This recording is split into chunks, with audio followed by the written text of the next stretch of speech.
Doctor Zakir নায়েকের কাছে আমার প্রশ্ন, যখন যিশু অলৌকিক কাজ করেছিলেন, যেমন মৃতকে জীবিত করা, অন্ধকে দৃষ্টিশক্তি দেওয়া, আমার প্রশ্ন হলো তিনি কার শক্তিতে এসব করেছিলেন, আল্লাহর নাকি পবিত্র আত্মার? এর উত্তর পবিত্র কোরআনেই দেওয়া আছে।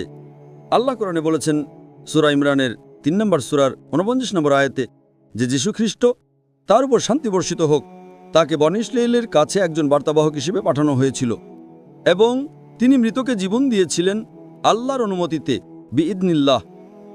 সমস্ত নবীরা যত অলৌকিক কাজ করেছেন, শুধু যীশু খ্রিস্ট নন, সেটা মুহাম্মদ সাল্লাল্লাহু আলাইহি ওয়াসাল্লাম হন, যীশু খ্রিস্ট হন বা মুসা আলাইহিস সালাম হন, সব অলৌকিক ঘটনাই সর্বশক্তিমান ঈশ্বরের দ্বারা সংঘটিত হয়েছে। তাই যখন যিশু মৃতকে জীবন দিয়েছিলেন, কোরআন বলে যে তিনি বলেছিলেন বিইদনিল্লাহ, অর্থাৎ আল্লাহ সুবহানাহু ওয়া তাআলার নামে জেগে ওঠো। যখন তিনি জন্মান্ধ এবং কুষ্ঠরোগীকে সুস্থ করেছিলেন, সেটাও তিনি আল্লাহ সুবহানাহু ওয়া তাআলার নামেই করেছিলেন। সমস্ত বার্তাবাহক, এমনকি মুসা আলাইহিস সালাম যখন সমুদ্রকে বিভক্ত করেছিলেন, সেটাও তিনি আল্লাহ সুবহানাহু ওয়া তাআলার সাহায্যেই করেছিলেন। সুতরাং সমস্ত বার্তাবাহক যখনই কোনো অলৌকিক কাজ করেছেন, সেটি ছিল আল্লাহ সুবহানাহু ওয়া তাআলার পক্ষ থেকে একটা মুজিজা, এটা প্রমাণ করার জন্য যে তারা ছিলেন ঈশ্বরের প্রেরিত পুরুষ। আশা করি উত্তরটা পেয়েছেন।